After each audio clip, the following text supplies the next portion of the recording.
मां काली का आशीर्वाद। तेनाली रामलिंगाचार्युल का जन्म 16वीं सदी के प्रारंभ में थुमलुरु गांव में एक तेलगी भट्ट ब्राह्मण परिवार में हुआ था। हालांकि एक लोकप्रिय धारणानुसार उनका जन्म तेनाली नामक गांव में हुआ था। तेनाली राम का जन्म नाम रामाकृष्णा शर्मा था। उनके पिता गरालपति रामैया गांव के मंदिर में पुजारी थे। बाल्यकाल में ही पिता का साया तेनाली राम के सिर से उठ गया और माता लक्ष्मम्मा द्वारा उनका पालन पोषण किया गया। औपचारिक शिक्षा तेनाली राम ने कभी प्राप्त नहीं की, किंतु वे बचपन से ही कुशाग्र बुद्धि थे। उनकी वाक्पटुता का तो कोई जवाब ही नहीं था। नटखट तो इतने थे कि कोई भी उनकी शरारतों से बच नहीं पाता था। एक दिन तेनाली राम की भेंट गांव के एक ज्ञानी संत से हुई। संत ने उन्हें एक मंत्र देते हुए कहा, पुत्र, गांव के काली मंदिर में जाकर इस मंत्र का 1,00,000 बार जाप करो। इससे काली माता प्रसन्न हो जाएंगी और तुम्हें दर्शन देकर वरदान प्रदान करेंगी। तेनाली राम तुरंत काली मंदिर गए और वहां संत द्वारा दिए मंत्र का जाप करने लगे। जैसे ही 1,00,000 जाप पूरे हुए, काली माता अपने 100 मुख के भयंकर स्वरूप में उनके समक्ष प्रकट हुई। काली माता का भयंकर स्वरूप देख कोई भी सामान्य बालक भयभीत हो जाता, किंतु तेनालीराम भयभीत होने के स्थान पर जोर जोर से हंसने लगे। जब काली माता ने हंसने का कारण पूछा तो वे बोले, माता, मेरी तो मात्र एक ही नाक है। जब मुझे जुकाम हो जाता है तो मैं तो परेशान हो जाता हूँ। आपके तो 100 मुख होने के कारण 100 नाक हैं और हाथ मात्र 2। मैं सोच रहा हूँ कि ऐसे में आप क्या करती होंगी। तेनाली राम के हंसमुख स्वभाव और बाल सुलभ बातें सुनकर काली माता हंस पड़ी और बोली, पुत्र, मैं तुम्हें वरदान देती हूँ कि भविष्य में तुम विकट कवि के रूप में प्रसिद्ध होगे। तुम्हारी बातें हर किसी का मनोरंजन करेंगी। वो तो ठीक है माता, लेकिन इससे मुझे क्या प्राप्त होगा? आप मुझे कोई और वरदान दीजिए। तेनालीराम बोले। तब काली माता हाथ में 2 कटोरे लेकर तेनालीराम से बोली, पुत्र, इन 2 कटोरों में से एक में ज्ञान है और दूसरे में धन। मैं तुम्हें दोनों में से एक चुनने का अवसर प्रदान करती हूँ। काली माता की बात सुनकर तेनालीराम सोचने लगे कि जीवन में ज्ञान और धन दोनों ही आवश्यक है। यदि दोनों ही वरदान मिल जाए तब कोई बात है। तेनालीराम को विचार मग्न देख काली माता बोली, क्या बात है पुत्र? किस कटोरे का चुनाव करना है ये समझ नहीं आ रहा। ऐसी बात नहीं है माता। चुनाव करने के पहले मैं बस एक बार दोनों कटोरे अपने हाथ में लेकर देखना चाहता हूँ। तेनाली बोले। काली माता ने जैसे ही दोनों कटोरे तेनाली के हाथ में दिए, तेनाली ने झटपट दोनों कटोरे को मुंह से लगाया और गटक गए। इस तरह अपनी बातों में उलझाकर उन्होंने काली माता से दोनों वरदान प्राप्त कर लिए। माता, क्षमा करना। जीवन में ज्ञान और धन दोनों ही आवश्यक है, इसलिए मैंने दोनों ले लिए। जब तेनालीराम ने भोलेपन से ये बात कही तो काली माता हंसने लगी। पुत्र, मैं तुम्हें दोनों वरदान देती हूँ। जीवन में तुम कई सफलताएं प्राप्त करोगे, किंतु ध्यान रहे कि तुम्हारे मित्र तो होंगे ही, शत्रु भी कम न होंगे। इसलिए होशियार रहना। इतना कहकर काली माता अंतर्ध्यान हो गई। आगे चलकर तेनालीराम विजयनगर के राजा कृष्णदेवराय के प्रिय मंत्री बने। उन्हें लोगों का बहुत स्नेह प्राप्त हुआ और धन संपदा की भी कमी न हुई, किंतु उनके जीवन में शत्रु भी बहुत रहे जो उनके विरुद्ध षड्यंत्र रचते रहे। तेनालीराम भी अपनी चतुराई से सदा उन्हें मात देते रहे। तेनालीराम और राजगुरु की चाल। तेनालीराम जब बड़े हुए तो उनकी बुद्धिमानी के चर्चे पूरे गांव में होने लगे। गांव में जब भी कोई किसी समस्या में पड़ता तो तेनालीराम के पास उसके समाधान हेतु चला आता। तेनालीराम भी अपनी बुद्धिमत्ता के बल पर चुटकी बजाते ही समस्या का समाधान कर देते। तेनालीराम बुद्धिमान तो थे ही, साथ ही एक श्रेष्ठ कवि भी थे और उनकी वाक्पटुता का तो कोई सानी ही नहीं था। गांव वाले अक्सर उनसे कहा करते कि उन्हें महाराज कृष्णदेव राय के दरबार की शोभा बढ़ानी चाहिए। तब तक तेनालीराम का विवाह शारदा नामक कन्या से हो चुका। अपने परिवार के उज्ज्वल भविष्य की कामना में तेनालीराम के मन में भी महाराज कृष्णदेव राय के दरबार में जाने की आकांक्षा बलवती होने लगी।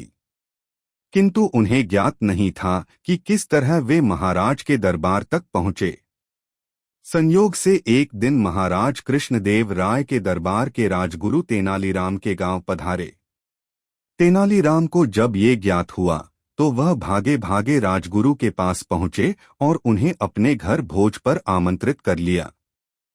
राजगुरु जब तेनालीराम के घर आए तो तेनालीराम और उनकी पत्नी ने उनका बहुत आदर सत्कार किया, उनकी बहुत सेवा शुश्रूषा की। तेनालीराम ने उन्हें अपनी कविताएं सुनाई और अपनी वाक्पटुता से उनका मनोरंजन भी किया।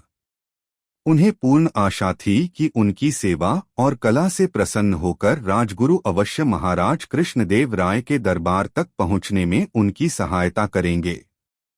राजगुरु ने गांव से प्रस्थान करने के पूर्व तेनालीराम को आश्वासन दिया कि वह नगर पहुंचते ही महाराज से उनकी सिफारिश करेंगे और इस संबंध में उन्हें शीघ्र ही संदेश भेजेंगे। तेनालीराम प्रसन्न हो गए और उसके बाद से प्रतिदिन राजगुरु के संदेश की प्रतीक्षा करने लगे। लेकिन राजगुरु का संदेश न आना था, नहीं आया। वास्तव में राजगुरु तेनालीराम की बुद्धिमानी देखकर भयभीत हो गए थे। उन्हें भय था कि यदि तेनालीराम राजदरबार में आ गए तो उनकी स्वयं की प्रतिष्ठा कम हो जाएगी। इसलिए उन्होंने तय कर लिया था कि वे तेनालीराम के संबंध में महाराजा कृष्णदेव राय से तो क्या किसी भी अन्य राज दरबारी से चर्चा नहीं करेंगे। इधर दिन गुजरते जा रहे थे और तेनालीराम का धैर्य टूटता जा रहा था। गांव के लोग भी उन्हें चिढ़ाने लगे थे। अंत में तेनालीराम ने निश्चय किया कि अब वे राजगुरु के संदेश के भरोसे नहीं रहेंगे और स्वयं उनसे मिलने नगर जाएंगे।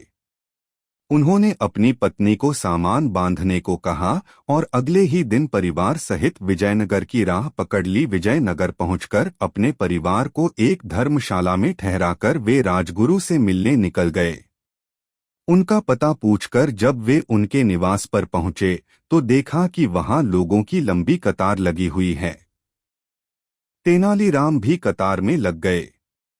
उन्हें पूर्ण विश्वास था कि राजगुरु उन्हें देखते साथ पहचान लेंगे और उनका स्वागत करेंगे। किंतु जब वे राजगुरु के समक्ष पहुंचे तो राजगुरु ने उन्हें नहीं पहचानने का ढोंग किया। तेनालीराम ने उन्हें अपना परिचय देते हुए उन्हें अपनी पिछली मुलाकात स्मरण करवाने का प्रयास किया, किंतु राजगुरु ने सेवकों से कहकर उन्हें अपने घर से बाहर निकलवा दिया। तेनालीराम अपने इस अपमान से बहुत दुखी हुए।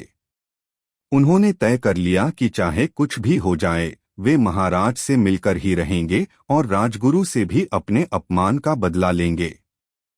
अगले दिन किसी तरह वह पहरेदारों को बहला फुसलाकर राजदरबार में पहुंच गए। वहां जीवन के वैराग्य और सत्य पर ज्ञानियों और पंडितों की गहन चर्चा चल रही थी। राजगुरु भी उस चर्चा में सम्मिलित थे। राजगुरु कर रहे थे, ये संसार मिथ्या है। जो भी यहाँ घटित हो रहा है सब एक दिवास्वप्न है। ये मन का भ्रम है कि कुछ हो रहा है।